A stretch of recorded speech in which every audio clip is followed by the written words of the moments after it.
I think you're going to find this clip interesting. Republican Chris Christie, former Jersey governor, big Trump supporter, said over the weekend that Donald Trump's legal challenges, which of course are bogus, that's me saying it, not Chris, have become a national embarrassment, says Chris Christie. Christie previously said, I think it was very late on election night, if Trump has evidence of fraud, he should be given the opportunity to present it.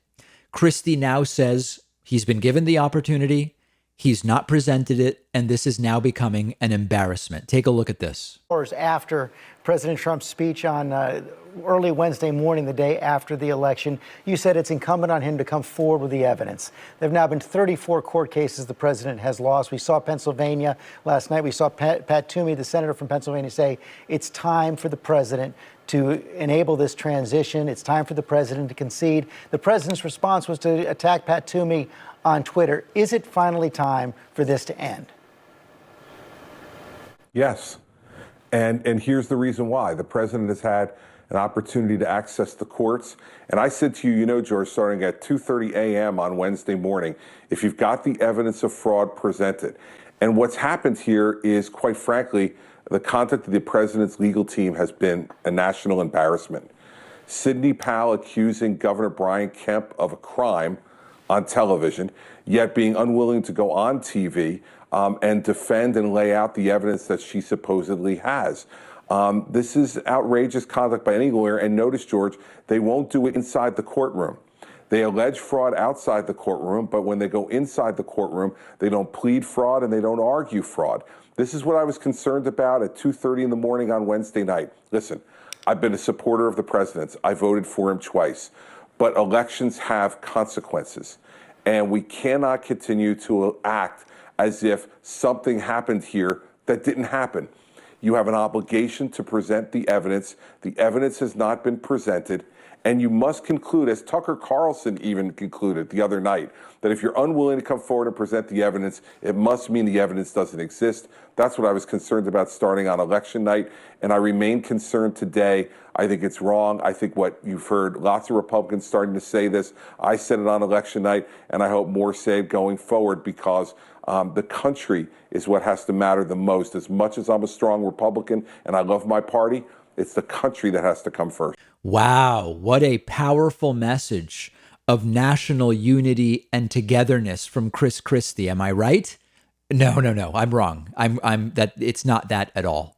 They are now dropping like flies simply to preserve their own political futures. They're not rational or sensible now. They are abandoning the sinking Trump ship before it's too late. If they believed that continuing to push this was in their interests, they would keep saying it was stolen by Joe Biden. They care about themselves, period. They see the writing on the wall. These are terrible people, and this is now so absurd that some of them are starting to bail out. Chris Christie has been one of the most pathetic Trump brown-nosers for the last 4 years, and now we're supposed to pretend he's one of the good guys? Give me a break. This is just like when you occasionally hear something mildly sensible on Fox News. It's still Fox News. Chris Christie stood behind Donald Trump literally and figuratively for 4 years, no matter what Donald Trump did. Trump's lack of taking the virus seriously is arguably part of how Chris Christie himself ended up not only infected with the virus, but in the hospital for a week or longer. And then he still votes for Trump. And his reaction after the election was, hey, guys, let's show respect to the 70 million people that voted for Trump. And now he says, oh, it's become a national embarrassment. Okay, thanks, Chris. He's getting some distance from Trump so that it helps his political future. That's all that this is. It's fun to watch. It is interesting to the degree that it triggers Donald Trump.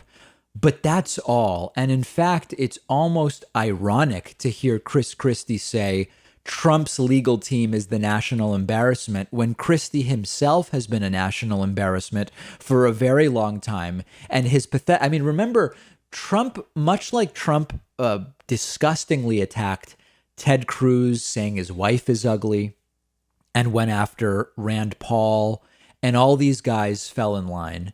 Trump did the same thing to Chris Christie, And Chris Christie ended up there the day after dropping out of the Republican primary in 2016, standing behind Donald Trump, completely falling in line.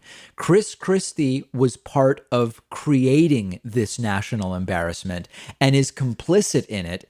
And he should have to apologize for that. Now simply saying, oh, this is starting to be embarrassing. It's too little too late, Chris. And if Chris Christie came out and said, guys, I've been complicit in this.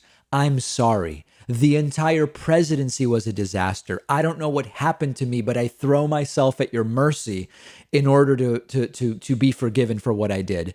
I would find myself a little more moved by it if that was the case. This, I'm not falling for this. This is BS, and this is the rats leaving the sinking ship, trying to preserve their own future political lives, and it's pathetic. And Chris Christie is right, but it's too little, too late.